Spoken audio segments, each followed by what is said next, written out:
ಈ ಒಂದು ವಿಡಿಯೋ ಮಾಡೋದಕ್ಕೆ ಕಾರಣ ಏನು ಅಂತಂದರೆ, ಯೂಟ್ಯೂಬಲ್ಲಿ ಒಬ್ಬರು ಮೆಸೇಜ್ ಹಾಕಿದ್ರು. ನನಗೆ ಅದನ್ನು ಓದಿ ತುಂಬಾ ಬೇಜಾರಾಯಿತು. ಈ ಒಂದು ಮೈಂಡ್ ಸೆಟ್ ಏನಿರುತ್ತಲ್ವಾ, ವ್ಯಕ್ತಿಯ ಬುದ್ಧಿಯನ್ನು ಮಂಕು ಮಾಡುತ್ತೆ. ಮಕ್ಕಳು ಬೆಳೀತಾ ಇರಬೇಕಾದ್ರೆ ಅವರಿಗೆ ರಿಲಿಜಿಯನ್ ಪ್ರಾಕ್ಟೀಸ್ ಯಾವತ್ತಿಗೂ ಮಾಡಿಸ್ಬೇಡಿ. ನಾವು ಮಗುವಿಗೆ ಏನು ಹೇಳ್ಕೊಡ್ಬಾರ್ದು ಅಂತ ಏನೂ ಇಲ್ಲ, ಹೇಳ್ಕೊಡ್ಬೇಕು. ಆದರೆ ಮಗುವಿಗೆ ಒಂದು ಭಾಷೆ ಇರುತ್ತೆ. ಮನೆ ಗಲೀಜಾಗ್ತಾ ಇದೆ ಅನ್ನೋದು ನಿಮಗೆ ಗೊತ್ತಿದೆ, ಮಕ್ಕಳಿಗೆ ಅದು ಗೊತ್ತಾಗೋದಿಲ್ಲ. ಮಕ್ಕಳು ಏನಂತಂದರೆ ಅದು ಆಟ ಆಡಬೇಕಷ್ಟೇ. ನೋಡಿ, ಒಂದು ಮಗುನ ನಾವು ಸಾಕ್ತಾ ಇದ್ದೀವಿ ಅಂತಂದರೆ, ಬೆಳೆಸ್ತಾ ಇದ್ದೀವಿ ಅಂತಂದರೆ, ಫಸ್ಟು ಆ ಮಗುವಿನ ಮನಸ್ಥಿತಿಯನ್ನು ನಾವು ಅರ್ಥ ಮಾಡ್ಕೋಬೇಕಾಗುತ್ತೆ. ನೋಡಿ, ಮಗುವಿಗೆ ಈ ಒಂದು ಪ್ರಪಂಚ ಹೊಸದು. ಅದು ಎಲ್ಲವನ್ನು ಕುತೂಹಲದಿಂದ ನೋಡುತ್ತೆ. ಮನೆಯಲ್ಲಿ ಏನೇ ಇರಲಿ, ಸಣ್ಣ ಪುಟ್ಟ ವಸ್ತುಗಳೇ ಇರಲಿ, ಅವೆಲ್ಲವನ್ನು ಕುತೂಹಲದಿಂದ ನೋಡುತ್ತೆ ಮತ್ತು ಎಕ್ಸ್ಪೀರಿಯೆನ್ಸ್ ಮಾಡೋಕ್ಕೆ ಹೋಗುತ್ತೆ. ಅದನ್ನು ಮುಟ್ಟಬೇಕು ಅಂತ ಅನಿಸುತ್ತೆ, ಅದ್ರ ಜೊತೆಗೆ ಆಟ ಆಡಬೇಕು ಅಂತ ಅನಿಸುತ್ತೆ ಅದಕ್ಕೆ. ಹಾಗಾಗಿನೇ ನೋಡಿ, ಮಕ್ಕಳು ಮನೆ ತುಂಬ ಗಲೀಜು ಮಾಡ್ತಾ ಇರ್ತವೆ. ಗಲೀಜು ಅಂತಂದರೆ ಏನು, ನಾವು ಒಂದು ಕಡೆ ಒಂದು ವಸ್ತುವನ್ನು ಇಟ್ಟಿರ್ತೀವಿ ನೀಟಾಗಿ, ಅದೇನು ಮಾಡುತ್ತೆ, ಆ ಎಲ್ಲ ಸಾಮಾನುಗಳನ್ನು ಕದಲುತ್ತೆ. ನೋಡಿ, ಕೆಲವೊಬ್ರು ಏನು ಮಾಡ್ತಾರೆ ಅಂತಂದರೆ, ಮಗು ಮನೇನ ಗಲೀಜು ಮಾಡ್ತಾ ಇದೆ ಅಂತ ಹೇಳಿ ಮಕ್ಕಳಿಗೆ ಹೊಡಿತಾರೆ, ಬೈತಾರೆ. ನೋಡಿ, ಒಂದು ಯೋಚನೆ ಮಾಡಿ, ಮನೆ ಗಲೀಜಾಗ್ತಾ ಇದೆ ಅನ್ನೋದು ನಿಮಗೆ ಗೊತ್ತಿದೆ, ಮಕ್ಕಳಿಗೆ ಅದು ಗೊತ್ತಾಗೋದಿಲ್ಲ. ಮಕ್ಕಳು ಏನಂತಂದರೆ ಅದು ಆಟ ಆಡಬೇಕಷ್ಟೆ. ಅದು ಒಂದು ವಸ್ತುನ ನೋಡಿದೆ, ಅದನ್ನು ಮುಟ್ಟಿ ಅದರ ಒಂದು ಎಕ್ಸ್ಪೀರಿಯೆನ್ಸ್ ಅದು ಮಾಡಬೇಕಷ್ಟೆ. ಅದಕ್ಕೆ ಅಯ್ಯೋ ಇದು ಗಲೀಜಾಗುತ್ತೆ ಇಲ್ಲ ಅನ್ನೋದು ಏನೂ ಗೊತ್ತಿರೋದಿಲ್ಲ. ಸೊ ಇಂಥ ಒಂದು ಮನಸ್ಥಿತಿಯನ್ನು ನೀವು ಫಸ್ಟು ಅರ್ಥ ಮಾಡ್ಕೋಬೇಕು. ಆಗಿದ್ದಾಗ ಮಾತ್ರ ನೀವು ಮಗುವನ್ನು ಹೇಗೆ ಬೆಳೆಸಬೇಕು ಅನ್ನೋದು ಗೊತ್ತಾಗುತ್ತೆ. ಇಲ್ಲ ನೋಡಿ, ಕೆಲವೊಬ್ಬರು ನಾನು ನೋಡ್ತಾ ಇರ್ತೀನಿ, ಸ್ವಲ್ಪ ಏನಾದ್ರು ಕಿರಿಕ್ ಮಾಡಿದರೆ ಸಾಕು ಮಗುಗೆ ಹೊಡಿತಾ ಇರ್ತಾರೆ ರಪ್ಪ ರಪ್ಪ ಅಂತ. ಮಗು ಅಳ್ತಾ ಇರುತ್ತೆ. ಆ ಒಂದು ಸಿಚುವೇಷನಲ್ಲಿ ಮಗು ಅದನ್ನು ಯಾಕೆ ಮಾಡ್ತು? ಇದು ಒಂದು ಮಗುವಿನ ಮನಸ್ಥಿತಿಯನ್ನು ನಾವೇ ಅರ್ಥ ಮಾಡ್ಕೋಬೇಕು.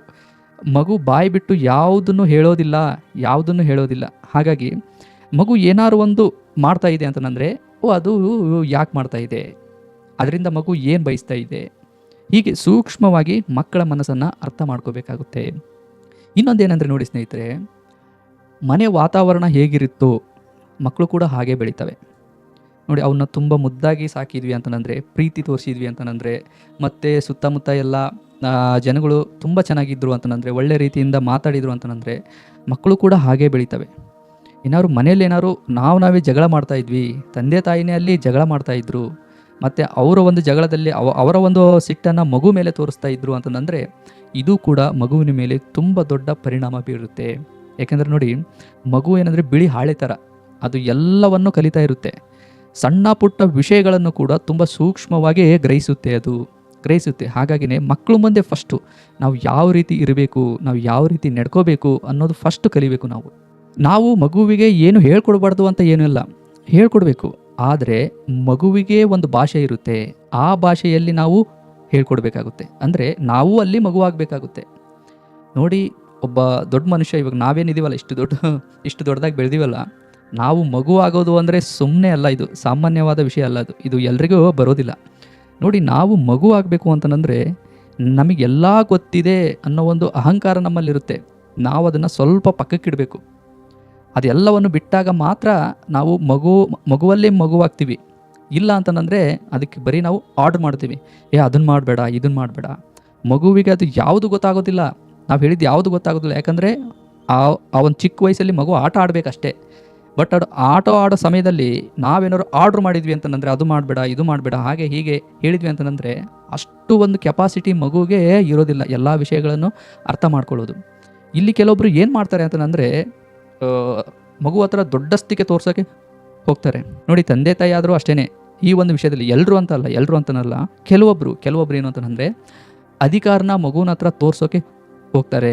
ಬಟ್ ಇದು ಮಗುವಿನ ಹತ್ರ ಒಂದು ಚೂರು ಕೆಲಸ ಮಾಡೋದಿಲ್ಲ. ಮಗುವಿಗೆ ನಾವು ಇಲ್ಲ ಅದು ತಪ್ಪು, ಇದು ಸರಿ, ನಾವು ಅದನ್ನು ಮಾಡಬಾರ್ದು, ನೀನು ಹೀಗೆ ಮಾತಾಡಬೇಕು, ಹಾಗೆ ಮಾಡಬೇಕು, ಇದನ್ನೆಲ್ಲ ಮಗುವಿನ ಭಾಷೆಯಲ್ಲೇ ನಾವು ನಕ್ಕೊಂತ ಹೇಳಬೇಕಾಗುತ್ತೆ, ಪ್ರೀತಿಯಿಂದ ಹೇಳಬೇಕಾಗುತ್ತೆ. ಹಾಗಿದ್ದಾಗ ಮಾತ್ರ ಮಗು ಹಂತವಾಗಿ ಕಲಿತಾ ಹೋಗುತ್ತೆ. ಹಾಗಾಗಿ ನೋಡಿ, ಈ ಮಕ್ಕಳಿಗೆ ಕೆಲವೊಂದು ವಿಷಯಗಳನ್ನು ಕಲಿಸೋದೇನಿದೆಯಲ್ಲ, ಇದು ಸಾಮಾನ್ಯವಾದ ವಿಷಯ ಅಲ್ಲ. ಇದು ಫಸ್ಟ್ ಇದನ್ನು ಸೂಕ್ಷ್ಮವಾಗಿ ಅರ್ಥ ಮಾಡ್ಕೋಬೇಕು. ನೋಡಿ, ತಂದೆ ತಾಯಿಯ ವರ್ತನೆ ಏನಿದೆ ಅಲ್ವಾ, ಮಗು ಹತ್ರ ಅವ್ರೇನೋ ವರ್ತಿಸ್ತಾರಲ್ವ, ಅದು ಕನ್ನಡಿ ಇದ್ದಂಗೆ. ಮಗುಗೆ ನಾವೇನಾದ್ರು ಮಗುವಿನ ಹತ್ರ ಕೋಪದಿಂದ ಮಾತಾಡಿದ್ವಿ ಅಂತಂದರೆ, ಮಗುವಿನಲ್ಲಿ ಫೇಸಲ್ಲಿರೋ ಎಕ್ಸ್ಪ್ರೆಷನ್ ಕೂಡ ಚೇಂಜ್ ಆಗುತ್ತೆ. ಅದೇ ನಾವು ಪ್ರೀತಿಯಿಂದ ಮಾತಾಡಿದ್ವಿ ಅಂತಂದರೆ ಅದು ಕೂಡ ನಗುತ್ತೆ, ನಮ್ಮ ಹತ್ರ ತುಂಬ ಚೆನ್ನಾಗಿ ಆಟ ಆಡುತ್ತೆ. ಹಾಗಾಗಿ ಫಸ್ಟ್ ನಾವು ಮಗುವಿನ ಹತ್ರ ವರ್ತಿಸೋದು ಕಲಿಬೇಕು. ನೋಡಿ, ನಾನು ಹೇಳೋದೇನು ಅಂತಂದರೆ, ಮಕ್ಕಳಿಗೆ ಫಸ್ಟ್ ಎಷ್ಟಾಗುತ್ತೋ ಅಷ್ಟು ಪ್ರೀತಿ ಕೊಡಬೇಕು. ನಮ್ಮ ಕೈಲಿ ಎಷ್ಟಾಗುತ್ತೋ ಅಷ್ಟು. ಯಾಕೆಂದರೆ ನೋಡಿ, ನಾವು ಎಷ್ಟು ಪ್ರೀತಿ ಕೊಡ್ತೀವಲ್ಲ ಮಕ್ಕಳಿಗೆ, ಮುಂದೆ ಅವರು ಬೆಳೀತಾ ಬೆಳೀತಾ ಬೆಳೀತಾ ಬೆಳೀತಾ ನಮ್ಮ ಮಾತು ಅವರು ಖಂಡಿತ ಕೇಳ್ತಾರೆ.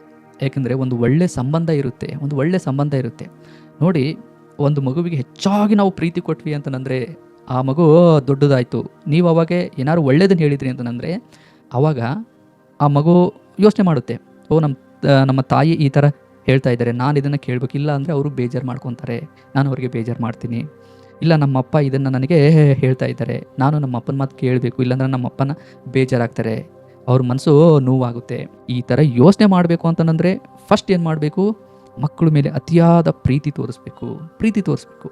ನೋಡಿ, ಇವತ್ತು ಯಾಕೆ ಮಕ್ಕಳು ತಂದೆ ತಾಯಿ ಮೇಲೆ ಒಂದು ಬೇಡವಾದ ರೀತಿಯಲ್ಲಿ ವರ್ತಿಸ್ತಾರೆ, ತುಂಬ ಹಾರ್ಡಾಗಿ ವರ್ತಿಸ್ತಾರೆ. ಯಾಕೆ ಅಂತಂದರೆ, ಕೆಲವೊಬ್ಬರು ತಂದೆ ತಾಯಿ ಮಕ್ಕಳನ್ನ ಹಾಗೆ ಬೆಳೆಸಿರ್ತಾರೆ, ತುಂಬ ಸ್ಟ್ರಿಕ್ಟಾಗಿ ಬೆಳೆಸಿರ್ತಾರೆ. ಅಂದರೆ ನೀನು ಅದನ್ನೇ ಮಾಡಬೇಕು, ಇದನ್ನೇ ಮಾಡಬೇಕು, ನಾನು ಹೇಳ್ದಂಗೆ ಕೇಳಬೇಕು, ನಾನು ಇಷ್ಟಪಟ್ಟಂಗೆ ನೀನು ಓದಬೇಕು, ಇಲ್ಲ ನೀನು ಅದೇ ಕೆಲಸ ತೊಗೋಬೇಕು.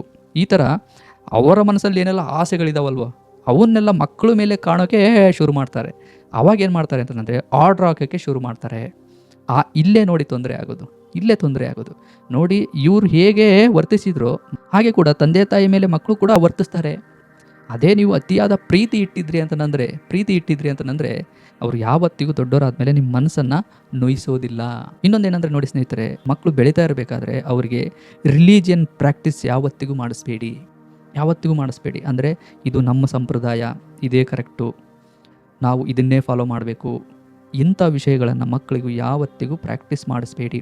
ಯಾಕೆಂದರೆ ನೋಡಿ, ದೇವರು, ಧರ್ಮ ಈ ಒಂದು ವಿಷಯದಲ್ಲಿ ಮಕ್ಕಳು ಯೋಚನೆ ಮಾಡಬೇಕು, ಆಲೋಚನೆ ಮಾಡಬೇಕು, ಪ್ರಶ್ನೆಗಳನ್ನು ಹಾಕೋಬೇಕು. ಹಾಗಿದ್ದಾಗ ಮಾತ್ರ ಅವರಿಗೆ ಸತ್ಯ ಗೊತ್ತಾಗುತ್ತೆ. ಇವಾಗ ನೋಡಿ, ಫಾರ್ ಎಕ್ಸಾಂಪಲ್, ನಾವೇನಾರೋ ಮಕ್ಕಳಿಗೆ ಇಲ್ಲ ಇದೇ ನಮ್ಮ ಸಂಪ್ರದಾಯ, ನಾವು ಇದನ್ನೇ ಮಾಡಬೇಕು, ಹಾಗೆ ಹೀಗೆ ಅಂತ ಅವ್ರ ಮನಸ್ಸಲ್ಲಿ ತುಂಬ ತುಂಬಿದ್ವಿ ಅಂತಂದರೆ ಬೇರೆಯವರು ಕೂಡ ಇವರಿಗೆ ವಿರುದ್ಧವಾಗೇ ಕಾಣ್ತಾರೆ. ಯಾಕಂದರೆ ಈ ಒಂದು ಸಮಾಜದಲ್ಲಿ ಬೇರೆ ಬೇರೆ ರೀತಿಯಾದ ಸಂಪ್ರದಾಯಗಳಿದ್ದಾವೆ, ಬೇರೆ ಬೇರೆ ರೀತಿಯಾದ ಆಚರಣೆಗಳಿದ್ದಾವೆ, ಬೇರೆ ಬೇರೆ ರೀತಿಯಾದ ನಂಬಿಕೆಗಳು ಇದ್ದಾವೆ.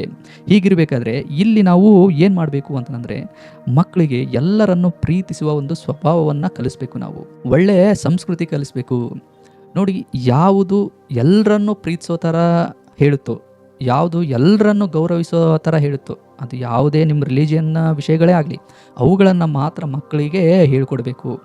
ಇದು ನೋಡಿ ಯಾವ ಥರ ಕೆಲಸ ಮಾಡುತ್ತೆ ಅಂತಂದರೆ ಮಕ್ಕಳಲ್ಲಿ ಭೇದ ಹುಟ್ಟೋದಿಲ್ಲ. ಅವರು ನಮ್ಮವರಲ್ಲ, ಅವರು ನಮ್ಮ ಜಾತಿಯವರಲ್ಲ, ಈ ಥರ ಏನಾದ್ರು ಅಂದ್ಕೊಂಡ್ರು ಅಂತಂದರೆ ಅವ್ರ ಮನಸ್ಸಲ್ಲಿ ಒಂದು ಭೇದ ಹುಟ್ಟುತ್ತೆ. ನೋಡಿ, ಒಂದು ಗಿಡ ಚೆನ್ನಾಗಿ ಬೆಳಿಬೇಕು ಅಂತಂದರೆ ಅದನ್ನು ಕೆಡಿಸೋಕೆ ದೊಡ್ಡ ಮರ ಬೇಕಾಗಿಲ್ಲ, ಒಂದು ಸಣ್ಣದಾದ ಒಂದು ಕಳೆ ಸಾಕು. ಅದೇ ಥರ ನಮ್ಮಲ್ಲಿರೋ ಒಳ್ಳೆ ಗುಣಗಳು ಹಾಳಾಗಬೇಕು ಅಂತಂದರೆ ಒಂದು ಸಣ್ಣದಾದ ಒಂದು ನೆಗೆಟಿವ್ ಥಾಟ್ಸ್ ಸಾಕಷ್ಟೇ, ಸಣ್ಣದಾದ ಒಂದು ಕೆಟ್ಟ ಯೋಚನೆ ಸಾಕಷ್ಟೇ. ಈ ಭೇದ ಏನಾದ್ರು ಮಕ್ಕಳಲ್ಲಿ ಭೇದ ಅನ್ನೋದು ಹುಟ್ಟಿತು ಅಂತಂದರೆ ಎಲ್ಲರೂ ವಿರುದ್ಧವಾಗೇ ಕಾಣ್ತಾರೆ. ಆಗ ಸತ್ಯವನ್ನು ಗ್ರಹಿಸೋ ಒಂದು ಕೆಪಾಸಿಟಿ ಇರೋದಿಲ್ಲ. ಯಾವಾಗಲೂ ನನ್ನದೇ ಸರಿ ಅಂತ ಹೇಳಿ ನಾನು ಅನ್ನೋ ಒಂದು ಅಹಂಕಾರಕ್ಕೆ ಅದನ್ನು ತೊಗೊಂಡ್ಬಿಡ್ತಾರೆ. ಇವತ್ತು ನೋಡಿ, ಎಷ್ಟೋ ಜನ ಅಂಧವಿಶ್ವಾಸದಲ್ಲಿದ್ದಾರೆ, ಮೂಢನಂಬಿಕೆಯಲ್ಲಿ ಇದ್ದಾರೆ. ಅವ್ರು ಯಾವಾಗಲೂ ನಮ್ಮದೇ ಕರೆಕ್ಟು ಅಂತ ಅಂದ್ಕೊಂಡಿದ್ದಾರೆ. ಯಾಕೆ ಅಂತಂದರೆ, ಇಲ್ಲ, ನಮ್ಮ ಹಿಂದಿನವರೆಲ್ಲ ಇದನ್ನೆಲ್ಲ ಮಾಡ್ಕೊಂಡು ಬಂದಿದ್ದಾರೆ, ನಾವು ಇದನ್ನೇ ಮಾಡಬೇಕು ಅನ್ನೋ ಒಂದು ಮೈಂಡ್ಸೆಟ್ ಅವರಲ್ಲಿ ಬಲವಾಗೇ ಕುಂತಿದೆ. ಈ ಒಂದು ಮೈಂಡ್ಸೆಟ್ ಏನಿರುತ್ತಲ್ವ, ವ್ಯಕ್ತಿಯ ಬುದ್ಧಿಯನ್ನು ಮಂಕು ಮಾಡುತ್ತೆ. ಸತ್ಯ ಬೆಳಕು ಅನ್ನೋದು ಮುಂದೆ ಇದ್ರೂ ಅವರಿಗೆ ಕಣ್ಣಿಗೆ ಕಾಣೋದಿಲ್ಲ. ಹಾಗಾಗಿ ರಿಲಿಜಿಯನ್ ಅನ್ನೋ ಒಂದು ವಿಷಯದಲ್ಲಿ ಮಕ್ಕಳಿಗೆ ಪೂರ್ತಿಯಾಗಿ ಫ್ರೀಡಮನ್ನು ಕಲಿಸಬೇಕು. ಎಲ್ಲರನ್ನು ಪ್ರೀತಿಸುವಂಥ ಮತ್ತು ಎಲ್ಲರ ಮೇಲೂ ದಯೆ ತೋರಿಸುವಂಥ ಗುಣಗಳನ್ನು ಮಕ್ಕಳಲ್ಲಿ ಬೆಳೆಸಬೇಕು. ದಯವೇ ಧರ್ಮದ ಮೂಲವಯ್ಯ. ದಯೆನೇ ಇಲ್ಲ ಅಂತಂದರೆ ಮಕ್ಕಳಲ್ಲಿ, ಅವರು ಇಲ್ಲಿ ಎಂಥ ಆಚರಣೆ ಮಾಡಲಿ, ಅವರು ಎಂಥ ಸಂಪ್ರದಾಯಗಳನ್ನು ಕಟ್ಟುನಿಟ್ಟಾಗಿ ಆಚರಣೆ ಮಾಡಲಿ, ಮನಸ್ಸಲ್ಲಿ ದಯೆನೇ ಇಲ್ಲ ಅಂತಂದರೆ ಅವರು ಸತ್ಯದಿಂದ ಖಂಡಿತ ಹಿಂದೆ ಉಳಿತಾರೆ. ಮತ್ತು ಇನ್ನೊಂದು ವಿಷಯ ಹೇಳೋಕೆ ಇಷ್ಟಪಡ್ತೀನಿ ಸ್ನೇಹಿತರೆ, ಏನು ಅಂತಂದರೆ ಈ ಒಂದು ಡಿಜಿಟಲ್ ಒಂದು ಮೀಡಿಯಾ ಇದೆ ಅಲ್ವಾ, ಅದರಲ್ಲಿ ಮುಖ್ಯವಾಗಿ ಮೂವಿ, ಈ ಸಿನಿಮಾಗಳು ಇತ್ತೀಚೆಗೆ ಜಾಸ್ತಿ ತುಂಬ ಪ್ರಚಾರದಲ್ಲಿರ್ತವೆ. ಮಕ್ಕಳಿಗೆ ಸಿನಿಮಾ ತೋರಿಸ್ಬೇಕಾದ್ರೆ ತುಂಬ ಹುಷಾರಾಗಿರಿ. ಯಾವುದನ್ನು ತೋರಿಸ್ಬೇಕು, ಯಾವುದನ್ನು ತೋರಿಸ್ಬಾರ್ದು, ಇದ್ರ ಬಗ್ಗೆ ಯೋಚನೆ ಮಾಡಲೇಬೇಕು ಪ್ರತಿಯೊಬ್ಬರು. ಯಾಕೆಂದರೆ ನೋಡಿ, ಇವತ್ತು ಹೇಗಾಗ್ಬಿಟ್ಟಿದೆ ಅಂತಂದರೆ ಸಿನಿಮಾಗಳಲ್ಲಿ 80% 80% ಬರೀ ವೈಲೆನ್ಸ್ ಇರುತ್ತೆ, ಕ್ರೂರತೆ ಇರುತ್ತೆ. 10% ಎಲ್ಲೋ ಒಂದು 20% ಮಾತ್ರ ಎಮೋಷನ್ಸು ಮತ್ತು ಒಳ್ಳೆಯದನ್ನು ಹೇಳೋದಕ್ಕೆ ಪ್ರಯತ್ನ ಪಡ್ತಾರೆ. ನೋಡಿ, ಇದು ಮಕ್ಕಳ ಮೇಲೆ ತುಂಬ ದೊಡ್ಡ ಪ್ರಭಾವ ಬೀರುತ್ತೆ. ಸಿನಿಮಾ ಥಿಯೇಟ್ರಲ್ಲಿ ಕೂತ್ಕೊಂಡು ಸಿನಿಮಾ ನೋಡ್ತಾ ಇದ್ದೀವಿ ಅಂತಂದರೆ ಅಲ್ಲಿ ಹೊರಗಿನ ಪ್ರಪಂಚ ನಮಗೆ ಯಾವುದೂ ಇರೋದಿಲ್ಲ, ಪೂರ್ತಿಯಾಗಿ ಕಟ್ ಮಾಡಿಬಿಡ್ತಾರೆ. ಯಾವುದೇ ಶಬ್ದ ಇದು ಏನೂ ಇರೋದಿಲ್ಲ, ಎಲ್ಲ ಲೈಟ್ ಆಫ್ ಮಾಡ್ತಾರೆ. ಮತ್ತು ಸಿನಿಮಾ ಮಾತ್ರ ನಮಗೆ ಕಣ್ಮುಂದೆ ತೋರಿಸ್ತಾರೆ. ಅಂದರೆ ಫುಲ್ಲು ಫೋಕಸ್ಸು ನಮ್ಮದು ಪೂರ್ತಿ ಅದ್ರ ಮೇಲೆ ಇರುತ್ತೆ. ಮಕ್ಕಳು ಕೂಡ ಇದನ್ನು ತುಂಬ ಸ್ಟ್ರಾಂಗಾಗಿ ಗ್ರಹಿಸ್ತಾರೆ. ಯಾಕೆಂದರೆ ಮಕ್ಕಳು ಮನಸ್ಥಿತಿ ಇನ್ನೂ ಕಲಿತಾ ಇರ್ತಾವಲ್ವ.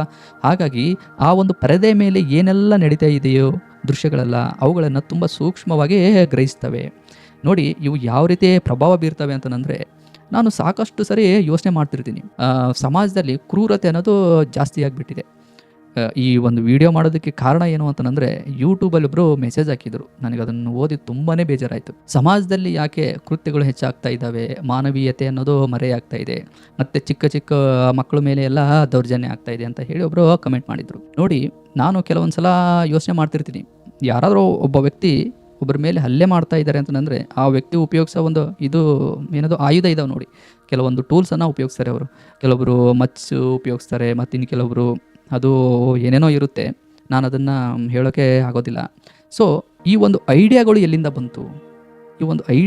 ಬಂತೇಳಿ? ಮನೆಯಿಂದ ಅಂತರಕ್ಕೂ ಬಂದಿರೋದಿಲ್ಲ, ಸ್ಕೂಲು ಕಾಲೇಜಿಂದ ಅಂತನೂ ಬಂದಿರೋದಿಲ್ಲ.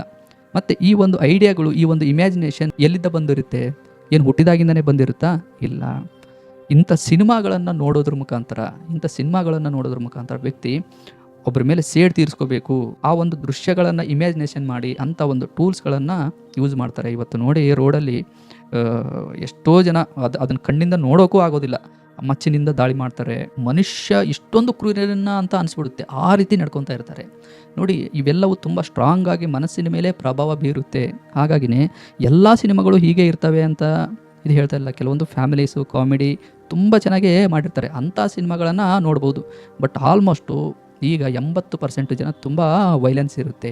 ಹಾಗಾಗಿನೇ ಸಿನಿಮಾಗಳನ್ನು ಕೂಡ ನಾವು ತೋರಿಸ್ಬೇಕಾದ್ರೆ ಮಕ್ಕಳಿಗೆ ತುಂಬ ಸೂಕ್ಷ್ಮವಾಗಿ ಯೋಚನೆ ಮಾಡಿ ಅವರಿಗೆ ಒಂದು ದೃಶ್ಯ ಮಾಧ್ಯಮವನ್ನು ತೋರಿಸ್ಬೇಕಾಗುತ್ತೆ. ಮಕ್ಕಳ ಮೇಲೆ ತುಂಬ ಕಾಳಜಿ ವಹಿಸಿ, ಈಗಂದ್ರೂ ತುಂಬಾ ಕಾಳಜಿ ವಹಿಸಬೇಕು. ಯಾಕೆಂದರೆ ಅವರಿಗೆ ಇಂಥ ದೃಶ್ಯಗಳು ಕೈಯಲ್ಲೇ ಇದ್ದಾವೆ ಇವಾಗ ಅಲ್ವಾ, ಮೊಬೈಲಲ್ಲೇ ಇದ್ದಾವೆ. ನೋಡಿ, ಮೊದಲೇ ನೀವು ಅವರಲ್ಲಿ ಹೆಚ್ಚಾಗಿ ಒಳ್ಳೆತನ ತುಂಬಿದ್ರಿ, ಒಂದು ಅವರಿಗೆ ದೇವ್ರ ಬಗ್ಗೆ ಒಂದು ಭಯ ಇತ್ತು, ತಂದೆ ತಾಯಿ ಮೇಲೆ ಒಂದು ಪ್ರೀತಿ ಇತ್ತು, ಅವರಲ್ಲಿ ತುಂಬ ದಯೆ ಇತ್ತು ಅಂತಂದರೆ ಅವ್ರ ಕಣ್ಣೆದುರಿಗೆ ಇಂಥ ದೃಶ್ಯಗಳು ಬಂದರೂ ಕೂಡ ಅವರು ನೋಡೋದನ್ನು ಅವಾಯ್ಡ್ ಮಾಡ್ತಾರೆ. ಹಾಗಾಗಿ ಹೆಚ್ಚಾಗಿ ಮಕ್ಕಳಲ್ಲಿ ಒಳ್ಳೆತನನ ತುಂಬಿ, ಬರೀ ಅವರಲ್ಲಿ ಜೀವನದ ಆಸೆಗಳನ್ನು ತುಂಬಬೇಡಿ. ನೀನು ಅಷ್ಟು ದುಡ್ಡು ಸಂಪಾದನೆ ಮಾಡಬೇಕು, ಇಷ್ಟು ದುಡ್ಡು ಸಂಪಾದನೆ ಮಾಡಬೇಕು, ಮತ್ತು ನೋಡು ಅವರು ಹೇಗೆ ಬೆಳೀತಾ ಇದ್ದಾರೆ, ಮತ್ತು ಅವನು ನೋಡು ಎಂಥ ದೊಡ್ಡ ಕೆಲಸ ಮಾಡ್ತಾ ಇದ್ದಾನೆ. ಇಂಥ ವಿಷಯಗಳನ್ನು ಮಕ್ಕಳ ತಲೆಯಲ್ಲಿ ಯಾವತ್ತಿಗೂ ತುಂಬಕ್ಕೆ ಹೋಗಬೇಡಿ. ಒಬ್ರಿಗಂತೂ ಕಂಪೇರ್ ಮಾಡಲೇಬೇಡಿ. ಇದು ನೋಡಿ, ಒಬ್ಬರಂತೆ ಪ್ರಪಂಚದಲ್ಲಿ ಯಾರೂ ಇರೋದಿಲ್ಲ. ಹಾಗಾಗಿನೇ ಮಕ್ಕಳನ್ನು ಮಕ್ಕಳಾಗೋಕೆ ಬಿಡಿ. ಅವರ ಒಂದು ಇಷ್ಟಗಳೇನು ಅನ್ನೋದನ್ನು ಫಸ್ಟ್ ನಾವು ಅರ್ಥ ಮಾಡ್ಕೋಬೇಕು. ಅವರು ಒಂದು ಯಾವುದರಲ್ಲಿ ಇಂಟ್ರೆಸ್ಟ್ ಇದೆ ಅದನ್ನು ಅರ್ಥ ಮಾಡಿಕೊಂಡು ಅವ್ರಿಗೆ ಅಂಥ ವಿಷಯಗಳಲ್ಲಿ ಅವರು ಮುಂದೆ ಬರೋದಕ್ಕೆ ನಾವು ಹೆಲ್ಪ್ ಮಾಡ್ತಾ ಹೋಗಬೇಕು ಅಷ್ಟೇ. ಅದನ್ನು ಬಿಟ್ಟು ಅವ್ರು ಅದನ್ನು ಮಾಡಿದ್ರು ನೀನು ಅದನ್ನೇ ಮಾಡು, ಅವ್ರು ಹಾಗಿದ್ದಾರೆ ನೀನು ಯಾಕೆ ಹೀಗಿಲ್ಲ ಅಂತ ಹೇಳಿ ಈ ಥರ ಕಂಪೇರ್ ಮಾಡಿದ್ರಿ ಅಂತಂದರೆ ನಿಮ್ಮ ಮಕ್ಕಳು ನಿಮಗೆ ಬೇಜಾರಾಗ್ಬಿಡ್ತಾರೆ. ಇಂಥ ಒಂದು ಮನಸ್ಥಿತಿ ನಿಮ್ಮಲ್ಲಿ ಬರದೇ ಇರಲಿ ಅಷ್ಟೇ.